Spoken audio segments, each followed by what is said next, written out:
How's it going, everybody? I hope you're having a wonderful day. And I wanted to compare the princess and the priest and kind of look at the two individually and see what one does and what the other one does, and then give my take on which one I think is superior. Now, the princess and the priest, the dark priest, I should say, are unique to Koshua, so I mean it makes a fair comparison. You get to choose which one you want to make her. So overall, I do think it's a very fair comparison, and yeah, so it's better than a lot of the other comparisons you can do. So the major thing about the princess that makes it so good is it has access to draconic magic, it can heal, and it has access to summons. Now, you would think draconic magic isn't that big of a deal, and it isn't, but it does have access to Starfall, which does, exercise as well as deal damage, so you don't have to put an exorcism spell down here or any other spot when you have access to that, so that's a huge free up. And then you got your summon, and then why not just have some heals in there too for fun, because you're gonna use her probably as a healer. If you don't, which some people don't, and she's just pure damage, that's fine as well, then I guess you don't need any healing spells in here, so I think that's great for her. And then we have a cudgel to maximize, healing and damage, because weapon skill does transfer over to damage on your spells. And we have Meditate 4, which is really good. And then her unique skills, Princess's Whim and then Lucky Star are the main ones here. I mean, I think one of these is unique. I don't know, I could be wrong. But Princess's Whim and Lucky Star are her unique skills, and they're... Lucky Star can be good. I don't really see Princess's Whim being that great unless for some reason you are getting debuffed all the time or something. I don't even know, because it is an auto skill. You're not even guaranteed to remove the debuff on friendlies.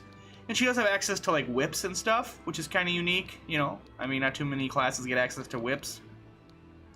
But overall, her two unique skills are... They're not horrible and they're not great. They're not really stand-outish that much. The main benefits are the fact she can heal, deal damage, and just kind of do a few different roles at once, if you know what I mean. She can easily take the place as a healer or a pretty high damage dealing class, and when you get Engulf on there, her range is just insane.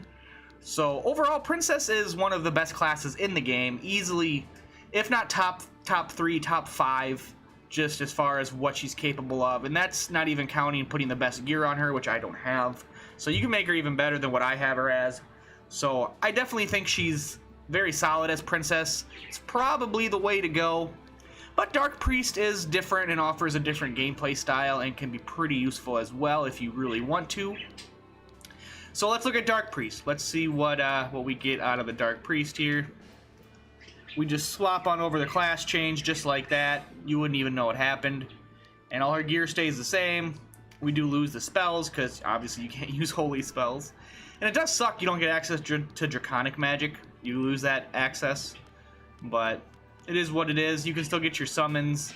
And then you can just throw like debuff spells on. Or you could do, Meteor. Meteors, whoops. That wasn't Meteor. Or that was Meteor, that wasn't Summon. You got your Summon. I feel like Meteor's a really good spell. Really good AoE, one of the better ones. And then you could always throw on, I don't have a Ward of Pain 3, but I would put a Ward of Pain 3 on probably, I guess. I don't think I'd really use it, but then you could just throw on like, Paradigm Shift or Petrify or something. Who knows? Whatever. You could do Spell Charge. So, as you can see right away, the only skill I lost was her unique skill, and I kept Engulf, Meditate, and I got my Cudgel. So, I think the Dark Priest has some unique special skills. And as you can see, I have way less of a skill selection right out the gate. We don't even have a bottom row.